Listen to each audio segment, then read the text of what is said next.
In today's episode, Paul asks the question, can large language models come up with new ideas and innovate? If we're talking about divergent creative thinking, brainstorming and stuff, then here's my question.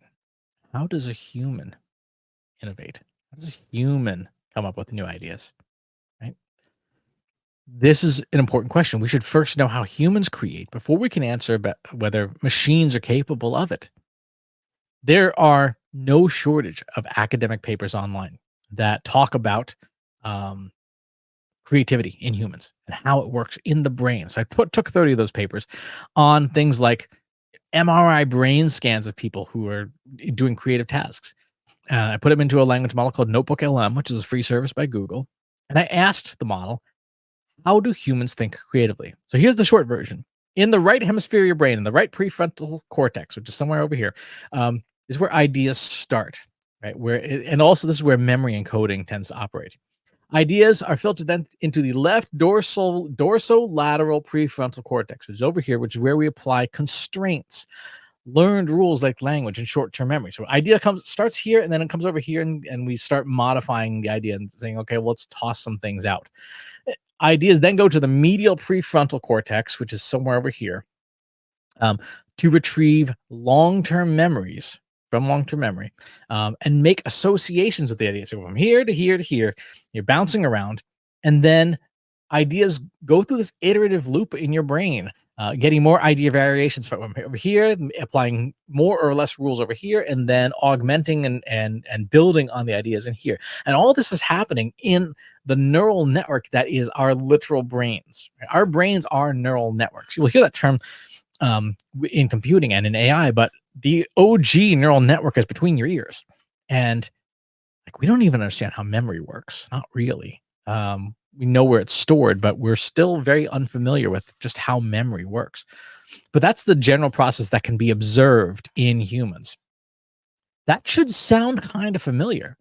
How does a language model generate ideas? Well, first you prompt it. And say, hey, I want to brainstorm something or other.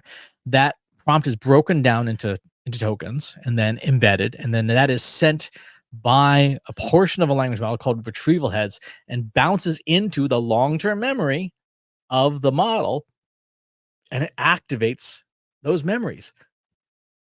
The model's memories kind of attach to this prompt, and then all that stuff gets sent to a decoder. The decoder takes the embeddings, the mathematical associations, and reassembles them back into words, concepts, and ideas. Then it applies rules based on the model's environment, like things you're not allowed to say.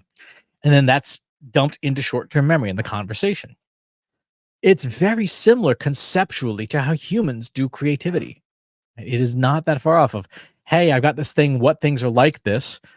Let me come up with things that are like this. Right? If I ask you to be creative about solving a problem, like how do we get people to stop speeding, or how do we get people to eat healthier foods? And you brainstorm, you are bouncing around ideas, looking for other things to latch on in your neural network, and you return those ideas, either by writing them down or speaking them. Machines are very similar. Now there are differences, right? So there's differences in the ways that machines work. Machines, for example, have way more long-term memory than you or I do. A model like today's Google Gemini 1.5 or Claude Sonnet 3.5 or GPT-4 Omni, these things have read every book available that's online and open to the public, right? Think about it. It has been a long time since I've read this. I can't remember hardly anything in here. I can remember like to be and not to be, right? That's it. I can recall accurately like 10 tokens, 15 words out of 800,000. If you were to ask a language model, recite part of Act 3, Scene 1 from Midsummer Night's Dream, the model could do it with way more accuracy than you or I can.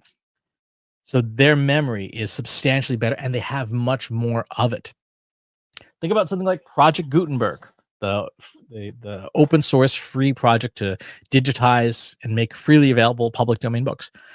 AI has read all of it. You and I probably have read just a fraction of it. So a model's understanding of the world from an academic perspective is much more vast than you or I.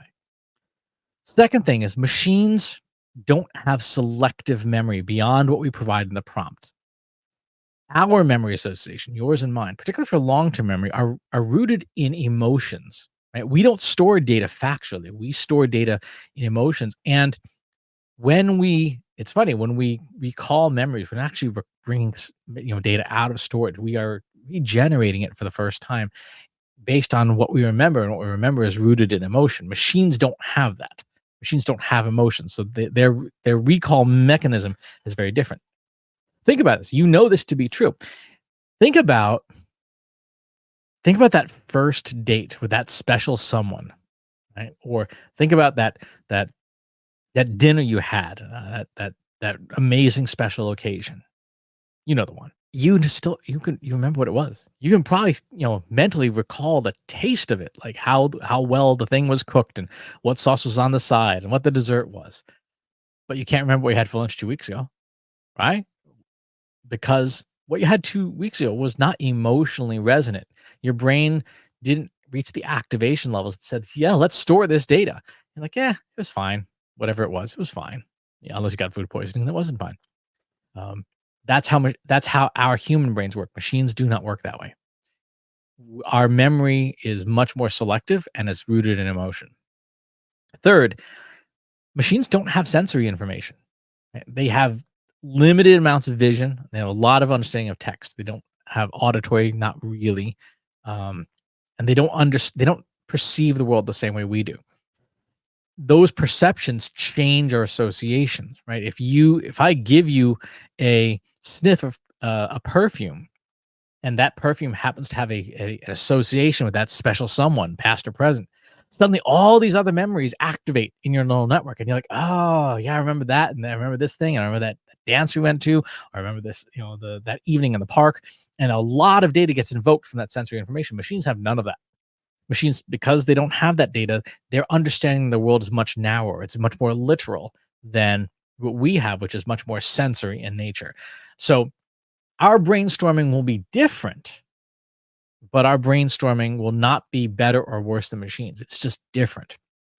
And that's what we conclude about AI and its ability to do creative thinking. If we're wondering which is better, human or machine, for creative thinking, it depends on the task and the observed data.